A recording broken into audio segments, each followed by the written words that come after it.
नमस्कार प्रिय किसान भाइयों बहनों एवं दर्शकों, पूसा समाचार के इस अंक में मैं डॉक्टर प्रवीण उपाध्याय एवं मैं डॉक्टर दिलवी अरोड़ा आप सभी दर्शकों का पूसा संस्थान की ओर से हार्दिक स्वागत करते हैं।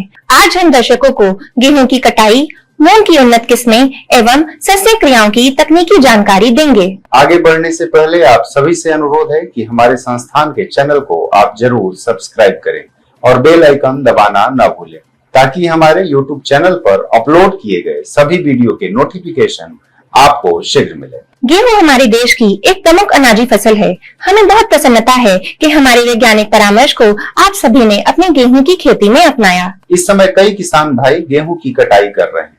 गेहूं की कटाई में ध्यान रखने वाली बातों के साथ साथ कई किसान भाइयों ने गेहूं के बीज उत्पादन की भी जानकारी मांगी है, जिसके संबंध में विस्तृत जानकारी दे रहे हैं पूसा संस्थान के विशेषज्ञ डॉक्टर राजीव कुमार सिंह जी। ओके किसान भाइयों, मैं आपको गेहूं की कटाई में क्या क्या सावधानियां बरतना है उसके बारे में आपको मैं चर्चा करूंगा, क्योंकि आप जानते हैं कि अप्रैल का महीना है और जो समय से बुआई गेहूं की हुई है उसकी कटाई का समय आ गया है। तो किसान भाइयों, मैं आपको बताना चाहूँगा कि जो गेहूँ की कटाई का जो समय है, सुबह का जो समय है, बहुत ही ज़्यादा उपयुक्त होता है।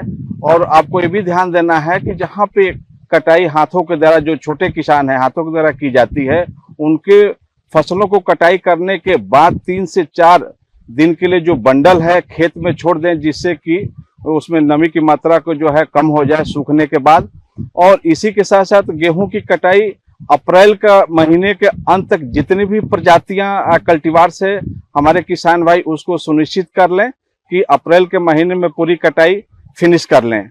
और आपको ये भी ध्यान देना है कि कटाई करने के बाद, क्योंकि आप देखेंगे कि बहुत सारी जगह जो है आजकल रिपर है, हार्वेस्टर या कंबाइन का भी हम प्रयोग में लाते हैं, तो जहाँ पर जो बड़े किसान हैं वो तो कंबाइन से एक ही साथ कटाई कर लेते हैं, मड़ाई भी कर लेते हैं और उसकी सफाई भी हो जाती है। लेकिन जहाँ पे जो छोटे किसान हैं वो दराती के द्वारा, रिपर के द्वारा जो है आप कटाई कर सकते हैं। और ये भी ध्यान रखें कि सतह से कम जो है 4 से 5 सेंटीमीटर होनी चाहिए जो ऊपर से कटाई करें। और कटाई करने के बाद ये हमारे किसान भाई ये सुनिश्चित करें कि दाने के अंदर, जैसे कि आप देखे होंगे गांव में लोग क्या करते हैं कि दाने को दांत से कटाई करते हैं, कट की आवाज आती है तो ये होता है कि हाँ गेहूं की फसल जो है कटाई के लिए तैयार हो गई है। तो कट से आवाज आए तो आपकी फसल कटाई के लिए तैयार है, तो इसको भी आप सुनिश्चित कर लें। और सबसे बड़ी हमारे किसान भाई को मैं बताना चाहूंगा कि दाने की जो नमी होनी चाहिए वो आपका 15 से 20% से ज्यादा ना हो। अगर कहीं कहीं पर कटाई करते समय नमी ज्यादा है तो उसको किसान भाई खेत में ही कम से कम 4 से 5 दिन उसको सुखा लें और सुखाने के बाद उसकी जो है मड़ाई करें। और दूसरा आपको ये भी ध्यान देना है कि कंबाइन हार्वेस्टर से कटाई करने के लिए दाने में, जैसा कि मैंने आपको बताया कि उस समय सारी प्रोसेस एक साथ हो जाती है, कटाई, मड़ाई, दाने की सफाई। उस समय जो है दाने में जो नमी की मात्रा होनी चाहिए आपका, जैसा कि मैंने पहले भी बताया है, 15 से 20% से अधिक नहीं होना चाहिए। और मैं किसान भाइयों को मैं बताना चाहता हूं कि अच्छी से कटाई करने के लिए सुबह का समय सबसे अच्छा होता है, क्योंकि जैसा कि आप जानते हैं कि हम अगर कटाई करते हैं तो कटाई हमारा थोड़ा भी लेट होता है तो धीरे धीरे नुकसान होता है। नुकसान मतलब कि जैसे चिड़ियों के द्वारा आपका नुकसान होता है, उसके साथ साथ जो चूहे हैं, चूहों के द्वारा आपका नुकसान होता है। और जैसे विलंब करते हैं तो उसकी जो गेहूं की कटाई का जो विलंब करते हैं तो उसकी गुणवत्ता को भी प्रभावित करता है। तो ये भी आपको ध्यान रखना है कि हमारे किसान भाई गेहूं की कटाई समय से करें। और कुछ किसान भाई को मैं बताना चाहूंगा जो गेहूं का बीज उत्पादन कर रहे हैं तो उनके लिए जो कटाई का इस समय है कि जैसा कि आप जानते हैं रोगिंग, जो अवांछनीय पौधों को निकालना, क्योंकि आपको मालूम है कि बीज उत्पादन की गुणवत्ता को बनाए रखने में जो अवांछनीय पौधे हैं, आपके गेहूं के अंदर से कटाई से पहले कम से कम 1 से 2 बार उसकी रोगिंग जरूर कर दें, जिससे कि आपकी बीज की गुणवत्ता को बनाए रखेगा। और ये ध्यान रखें कि रोगिंग करने से ये फायदा होता है, क्योंकि आप जानते हैं कि एक बाल में औसत जो दानों की संख्या होती है 50 से 55 होता है। अगर उसमें थोड़ा भी अवांछित पौधों की संख्या अगर हो गई तो आप गेहूं के बीज की गुणवत्ता को प्रभावित करेगा और बीज अच्छा नहीं, उसमें मिक्सचर आ जाएगा। तो उसको ध्यान में रखते हुए किसान भाई अवश्य कटाई से पहले 1 से 2 रोगिंग कर लें, जिससे कि बीज की गुणवत्ता बनी रहे। और इन सब चीजों को हमारे किसान भाई ध्यान देते हैं तो सावधानियां बरतेंगे तो निश्चित है कि आपको गेहूं से अच्छा उत्पादन प्राप्त मिलेगा। जय हिंद, जय भारत। फसल चक्र सघनीकरण एवं मृदा की उर्वरा शक्ति बनाए रखने के लिए ग्रीष्मकालीन मूंग एक आदर्श फसल है।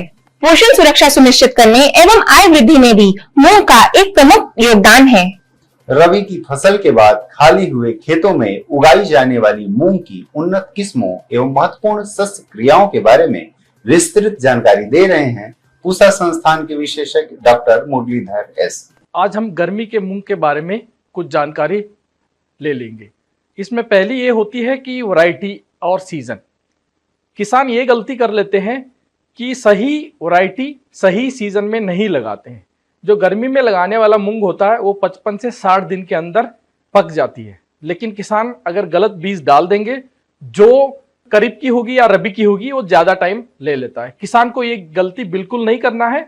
जो वैरायटी का चयन होता है उसमें बहुत सतर्कता बरतनी होती है। किसान क्या कर लेता है कि इसमें जो खाद प्रबंधन होता है तो उसमें किसान को अपनी मिट्टी का जांच करके फिर खाद प्रबंधन कर लेना चाहिए, क्योंकि मोस्ट ऑफ द जो किसान है जिसमें अगर गेहूं लगी हुई है तो नाइट्रोजन की जरूरत नहीं पड़ता है, उस खेत में जरूरत पड़ती है जिंक की। तो जिंक को उस खेत में अप्लाई करना होता है। जो मिट्टी का टेस्ट कर लेंगे उसमें ये पता चल जाता है कि क्या डालना चाहिए और क्या नहीं डालना चाहिए। उसके अलावा और एक चीज होती है गर्मी के मूंग में कि जो मूंग की जो इरिगेशन होती है, जो पानी देना होता है मूंग में, जब आप इरिगेशन दे के पलेवा करके जो मूंग की तैयारी कर लेते हैं, मूंग की बुआई कर लेते हैं, पहले 20 से 25 दिन तक पानी नहीं देना चाहिए। अगर इस 20 के 25 दिन में आप पानी देंगे तो वो सॉइल को कॉम्पैक्ट कर लेगा और उसमें यील्ड में अफेक्ट कर लेगा। और दूसरी चीज ये है कि जब उसकी जो फसल 50 से 55 दिन की हो जाती है तब पानी नहीं देना चाहिए। तब 60 से 65 दिन के अंदर आपकी फसल पक के काटने के लिए तैयार हो जाता है। और उसके अलावा जो गर्मी का मूंग का और एक होता है कि कीट का जो प्रकोप होता है बहुत ज्यादा होता है, क्योंकि अगल बगल में कोई भी फसल नहीं होता, सिर्फ मूंग ही होता है। उसके कारण क्या होता है, सारे जो जितने भी कीड़े हैं वो सारे मूंग में आके अपने अंडा देना शुरू कर देते हैं। तो किसान को ईच अंतराल में जाके अपने फसल को चेक करना पड़ेगा कि कीड़े मकोड़े का क्या प्रकोप है। तो उसमें रिकमेंड हम ये करते हैं कि 20-25 दिन के अंतराल में एक जो है सिस्टमिक इंसेक्टिसाइड का स्प्रे अच्छे से किसान कर लेगा तो इसमें कीट प्रकोप का प्रबंधन हम आराम से कर सकते हैं। उसके अलावा जो है इसमें जो वैरायटी का हम बात कर रहे थे, जो मेजर वैरायटी हमारे पूसा से विकसित है वो 1641 है और वो गर्मी के सीजन के लिए विकसित किया गया है और हमारे पूसा संस्थान के द्वारा विकसित किया गया है। और ये जो है हमारे पूसा संस्थान में इसकी बीज उपलब्ध है। आप किसान इसका बीज हमारा पूसा संस्थान से ले सकते हैं। और इसकी खासियत ये है कि इसमें जो रोग निरोधक शक्ति ज्यादा है, लेकिन MYMB जो बाकी रोग है रोग नहीं आता है।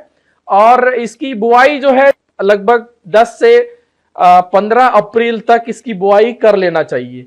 और ये जो वैरायटी है ये हमारी जो है दिल्ली NCR रीजन के लिए रिलीज किया गया है और इसकी जो है बहुत सारे किसान इसको अलग अलग प्रांत में परीक्षा की है और इसका अच्छा यील्ड किसान ने लिया है। पूसा समाचार में अब समय है पूसा व्हाट्सएप सलाह सेगमेंट का, जिसमें हम आपके खेती किसानी से जुड़े प्रश्नों का समाधान बताएंगे। जयपुर राजस्थान से कृष्णकांत मीना जी ने नींबू में पत्तियों के मुड़कर झड़ने की समस्या बताई है। आपकी फसल में लीफ माइनर नामक कीट का प्रकोप हुआ है। इसके रासायनिक नियंत्रण हेतु स्पाइनोसैड की 60 से 70 मिलीलीटर मात्रा को 200 लीटर पानी में घोल बनाकर 1 एकड़ में छिड़काव करें। भोपाल मध्य प्रदेश से जितेंद्र सेन जी ने पपीते में विकृत फलों के बनने की समस्या बताई है। आपकी फसल में पर परागण नहीं होने की समस्या प्रतीत हो रही है। इसके समाधान हेतु 10 दिन के अंतराल पर 2 बार प्लेनोफिक्स की 50 मिलीलीटर मात्रा को 200 लीटर पानी में घोल बनाकर 1 एकड़ में छिड़काव करें। अजमेर राजस्थान से राजेंद्र प्रताप सिंह जी ने प्याज के पत्तों के पीले पड़कर सिकुड़ने की समस्या बताई है। आपकी फसल में स्टेम फाइलियम नामक रोग का प्रकोप हुआ है। इसके समाधान हेतु ट्राइसाइक्लाजोल या प्रोपिकोनाजोल की 300 ग्राम मात्रा को स्टिकर की 200 मिलीलीटर मात्रा के साथ 200 लीटर पानी में घोल बनाकर 1 एकड़ में छिड़काव करें। गाजियाबाद से शिव प्रताप सिंह जी ने फॉल आर्मी वॉर्म के रासायनिक नियंत्रण की जानकारी मांगी है। फॉल आर्मी वॉर्म के नियंत्रण हेतु स्टेमटोराम की 100 मिलीलीटर मात्रा या क्लोरान-ट्राइनिट्रोल की 60 से 80 मिलीलीटर मात्रा को 200 लीटर पानी में घोल बनाकर 1 एकड़ में छिड़काव करें। आइए सुनते हैं आने वाले सप्ताह में कैसा रहेगा देश भर में मौसम का हाल। मौसम खबर में प्रिय किसान भाइयों, बहनों एवं दर्शकों, आशा करते हैं पूसा समाचार का यह अंक भी आपकी खेती किसानी से जुड़ी समस्याओं के समाधान में जरूर सहायक होगा। आप सभी दर्शकों से निवेदन है कि ज्यादा से ज्यादा संख्या में पूसा संस्थान के चैनल को सब्सक्राइब करें एवं पूसा समाचार के हर अंक का लाभ उठाएं। साथ ही साथ हमारे फेसबुक पेज और ट्विटर हैंडल को भी जरूर फॉलो करें। कृषि से जुड़ी समस्याएं या अधिक जानकारी हेतु हमें दिए गए नंबर पर व्हाट्सएप करें और अपना नाम एवं पता अवश्य लिखें। आपके सुझावों और प्रतिक्रियाओं का हमें हमेशा इंतजार रहता है। कृषि की दिशा में यदि लाने हो नव विचार तो देखते रहिए हमारा साप्ताहिक कार्यक्रम पूसा समाचार। कुछ नए विषयों पर नई जानकारी लेकर हम फिर प्रस्तुत होंगे अगले शनिवार। तब तक के लिए दीजिए इजाजत। नमस्कार।